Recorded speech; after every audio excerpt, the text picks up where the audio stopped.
The statement, "deaf own a worry loan very lost," suggests that a deaf individual is experiencing financial hardship due to a loan they own. This could be due to a number of factors, including difficulties communicating with lenders, understanding loan terms, or managing repayments due to hearing loss. Here's a breakdown of the potential issues. Communication barriers. Deaf individuals may face challenges in communicating with financial institutions, especially if those institutions are not equipped to provide accessible communication methods like sign language or written materials. Understanding loan terms. Complex financial jargon and loan agreements can be difficult to understand even for those with hearing, and even more so for those with hearing loss. This can lead to misunderstandings about interest rates, repayment schedules, and potential penalties. Financial literacy. Limited access to financial education and resources can exacerbate the challenges of managing loans. Deaf individuals may have less opportunity to learn about financial concepts, budgeting, and debt management. Impact of hearing loss. Difficulties in hearing, particularly in noisy environments, can make it challenging to understand important information about loans, such as notifications of late payments or changes in loan terms. Social stigma. Some people may experience social stigma or discrimination due to their hearing loss, making it difficult to seek help or support for financial challenges. A loan application letter to a health policy institute would detail the applicant's need for funding and how it aligns with the institute's mission. It should clearly state the loan amount, purpose, repayment plan, and the applicant's rationale for seeking this specific institute's support. Here's a breakdown of key elements. 1. Introduction and salutation. Start with a professional salutation, addressing the appropriate contact person or department. Briefly introduce yourself and your background, highlighting relevant experience or affiliation. 2. Loan purpose and need. Clearly state the purpose of the loan and how it aligns with the Health Policy Institute's goals. Provide a detailed explanation of the need, including specific context, and any supporting documentation. 3. Loan amount and repayment plan. Specify the exact amount of the loan requested. Outline a clear and feasible repayment plan, including the time frame and proposed method of repayment. 4. Rationale and justification. Explain why the applicant is seeking funding from this specific health policy institute. Highlight the potential impact of the project or initiative on the health policy landscape. 5. Supporting documentation. Attach all necessary supporting documentation, such as a detailed proposal, financial projections, or letters of support. 6. Closing and contact information. End with a professional closing and thank you. Provide clear contact information for follow-up questions or communication. Example application story. Dear name of contact person/department. I am writing to request a loan of loan amount to support my research on specific research area, which aligns with the Institute's mission of Institute's mission. This research will explore specific problem area and has the potential to significantly impact positive impact. I have developed a detailed research proposal outlining my methodology, timeline, and anticipated outcomes. I am confident that this project will generate valuable insights and contribute to the advancement of relevant field. My proposed repayment plan involves repayment method and timeline. I believe that this is a feasible and sustainable approach, given my financial situation or income source. Thank you for considering my application. I am available to discuss this further at your convenience. Sincerely, applicant name. Contact information. Note: remember to tailor the letter to the specific needs and requirements of the Health Policy Institute you're applying to. Yes, many people have doubts about health donation, and these doubts often stem from misinformation and lack of understanding. These doubts can be addressed through education and open communication about the benefits and process of organ donation, blood donation, and other forms of health donation. Addressing these doubts is crucial to increasing health donation rates and saving lives. Here's a breakdown of common doubts and how to address them. Common doubts. Age limits. People often believe there's an age limit for donating organs or blood, but there's no set age limit for most donations, though some conditions may affect eligibility. Religious beliefs. Some religious groups may have misconceptions about organ donation, but most religions in India, for example, encourage it as an act of love and compassion. Cost. There's a misconception that families of organ donors will be charged for the donation, which is not true. Medical conditions.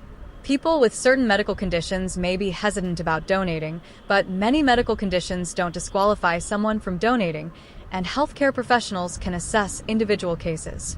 Impact on future births. Some Hindu beliefs suggest that donating organs will result in being born without those organs in the next life, which is not supported by religious understanding. Fear of not being saved. Some believe that if they are identified as a donor, doctors won't try to save their life, but doctors' priority is always to save the patient's life. LGBTQ plus community exclusion. There's no policy excluding members of the LGBTQ plus community from donating organs. Only certain organs can be donated. Many people don't know that various organs and tissues can be donated, not just hearts, livers, and kidneys. Addressing doubts. Education. Provide accurate information about organ and tissue donation, blood donation, and other forms of health donation through educational materials, workshops, and online resources. Open communication. Encourage open dialogue and address specific concerns through counseling, religious leaders, and healthcare professionals. Transparency. Ensure that the process of donation is transparent and that donors understand the process and their role. Personal stories. Share stories of organ recipients and donors to highlight the positive impact of health donation. Focus on the benefits. Emphasize the life-saving potential of organ donation, the importance of blood donation in emergencies, and the benefits of tissue donation for research and medical advancements. Reduce stigma. Challenge misconceptions and stigma surrounding health donation through education and positive messaging. Involve healthcare professionals. Encourage healthcare professionals to play an active role in addressing doubts and concerns and to provide patients with accurate information. In India, health policy institutes and researchers often receive funding through a combination of government grants, philanthropic donations, and international development agencies like the World Bank and the Asian Development Bank, ADB. These funds support research, policy development, and the implementation of health programs. Here's a more detailed look at the funding landscape. Government grants. The Ministry of Health and Family Welfare, MOHFW, and other government departments allocate funds for health research and development, often through specific programs like the Pradhan Mantri Ayushman Bharat Health Infrastructure Mission, PMABHIM. Philanthropic funding. Organizations like the Public Health Foundation of India, PHFI, and the Indian Institute of Public Health, IPH, rely on donations and grants from philanthropists and foundations to support their research and training activities. International development agencies. Institutions like the World Bank and the ADB provide loans and grants to support health sector reforms and infrastructure development, as seen with the recent loan for strengthening India's pandemic preparedness. Innovative financing. There's also a focus on innovative financing mechanisms like blended finance, which combines public, philanthropic, and commercial capital to create and scale market-based health solutions, as outlined in a white paper by Niti Aayog. Health insurance premiums cross 1 rupee lakh crore in 10 months. Growth slows to 10%. Health insurance premiums crossed the Rs 1 lakh crore mark in the first 10 months of the current financial year, marking a 10% increase from 90,785 rupees crore mopped up in the same period last year. However, growth has slowed compared to the previous fiscal year, when premiums grew 20%. Total health insurance premiums for FY24 stood at 1.07 rupees lakh crore. In FY25, the premiums reached 1 rupee lakh crore in January 2025. Data reported by non-life insurers showed. Individual health segment recorded the fastest growth, expanding by 13.5% to 37,068 rupees crore, accounting for 38% of the total. Group health insurance, primarily purchased by companies for employees, remained the dominant category with a 53% share. Premiums in this segment rose by 12.4% to 47,312 rupees crore. In contrast, premiums from government-backed schemes, including Ayushman Bharat Yojana, declined by 9.7% to 8,828 rupees crore. Under the scheme, state govts either purchase insurance or establish trusts to settle claims. In FY24, all three segments, government schemes, group insurance, and individual policies, had registered double-digit growth. This year, total premium growth has moderated to 10.4%, with some policyholders seeing increases exceeding 10% following rate revisions by insurers. The rising cost of health insurance has also raised concerns about reach. Last year, despite a 20% increase in premiums, the number of individuals covered under personal health policies grew by just 5%, broadly tracking workforce expansion. Affordability remains a key issue. The sharp jump in premiums under individual policies have increased calls for waiver of 18% GST on health insurance premium. In addition to the increase in rates, insurers have been pushing individuals to take higher sum assured on the grounds of medical inflation. While a decade ago, the standard Mediclaim was a Rs 3 lakh cover, most insurers now suggest 5 rupees lakh. Whether or not you need to go to an office for a health insurance loan depends on the lender and the specific loan type.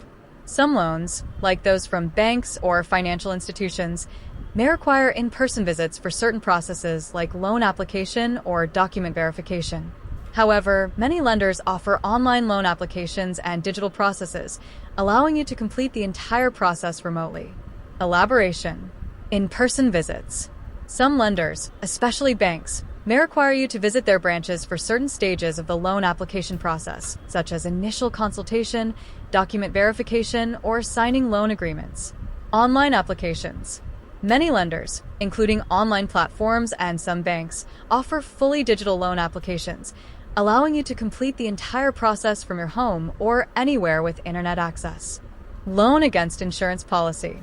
If you're applying for a loan against your existing insurance policy, you may need to visit the insurance company or financial institution to submit the policy document and other required documentation. Medical loans. Medical loans are often designed to be quick and easy, with minimal paperwork. Many lenders offer online applications for medical loans, allowing you to apply from anywhere. Group health insurance. If your employer offers group health insurance, you may need to contact your HR department or the insurance provider for information about the loan, and the loan process may involve interacting with them directly. In summary, while some loan processes may require an in-person visit, many lenders offer fully digital options for applying for a health insurance loan, so you may not need to go to an office to apply for or manage the loan. The best approach is to research the different loan options available and their specific requirements to determine the most convenient way to obtain funding for your medical expenses. I was telling you this story that how to use knowledge for the future. Please share with your family and friends. Those people apply online now. If you don't forget it, then apply online. If you miss it, then you will lose yourself. Please keep in mind that I tell you to accept it and apply online now.